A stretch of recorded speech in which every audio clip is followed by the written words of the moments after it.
আমাদের কাছে ফোন আছে ওপো A59 মানে A59। এই ফোনের বক্স দেখতে পাচ্ছেন। তো এই ফোনের আজকে আমরা এফআরপি কীভাবে আনলক করতে হয় সেটা আমরা করবো আজকে।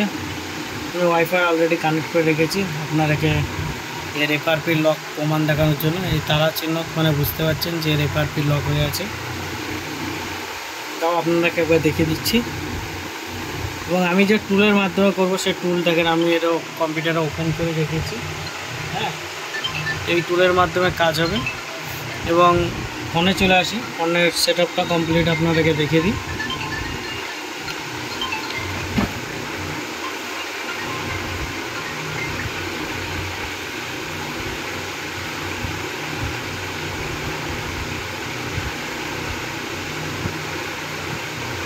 তো ফোন দেখেন, এখানে আপনারা দেখতে পাচ্ছেন যে এখানে আমাদের যে গুগল অ্যাকাউন্ট সেটা লাগবে। তো আমাদের কাজ হচ্ছে ফোনকে সুইচ অফ করে দেওয়া, ভলিউম আপ এবং পাওয়ার টিপে সুইচ অফ করে দেবো। এবং এখানে আমাদের যেহেতু শুধু এফআরপি আছে তার জন্য রিসেট এফআরপিতে ক্লিক করবো এবং এখানে ওকে করে দেবো। এবং ওকে করে দেওয়ার পর দেখেন এখানে সার্চিং ফর ডিভাইস আসছে, ইউএসবি ডিভাইস। এবং এখানে ফোনে ভলিউম আপ ডাউনে কানেক্ট করবো। তো ফোন যখন কানেক্ট হয়ে যাবে তখন আমরা আপ ডাউন ছেড়ে দেবো। তো দেখেন ফোনে যেটা কাজ ছিল ওখানে কিন্তু টুলের যে কাজটা ছিল সেটা কিন্তু কমপ্লিট। ফোন আপনার পাওয়ার কি টিপার কোনো প্রয়োজন নেই, ফোন অটোমেটিকলি আপনার রিবুট হবে।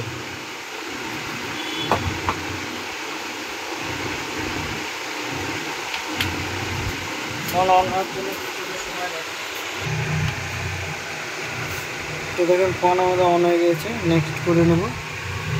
এবং আপনারা এখানে তালা চিহ্ন দেখবেন, ফলো করবেন, এখন আপনারা দেখাবে না।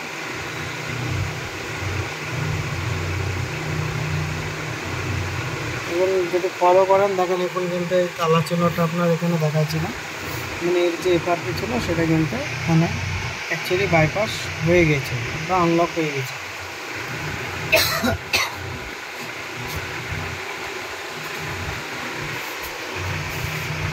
খুব অল্প সময়ের মধ্যে আপনার কাজটা হয়ে যাবে।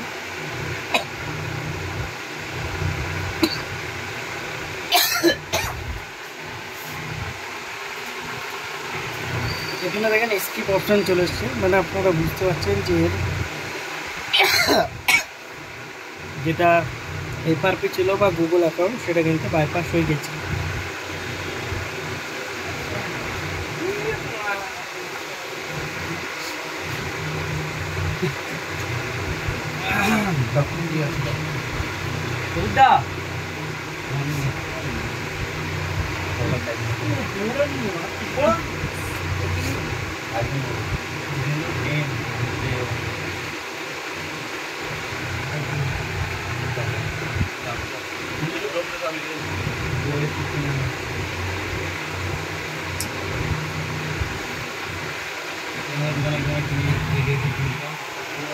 থ্যাংক ইউ, ধন্যবাদ।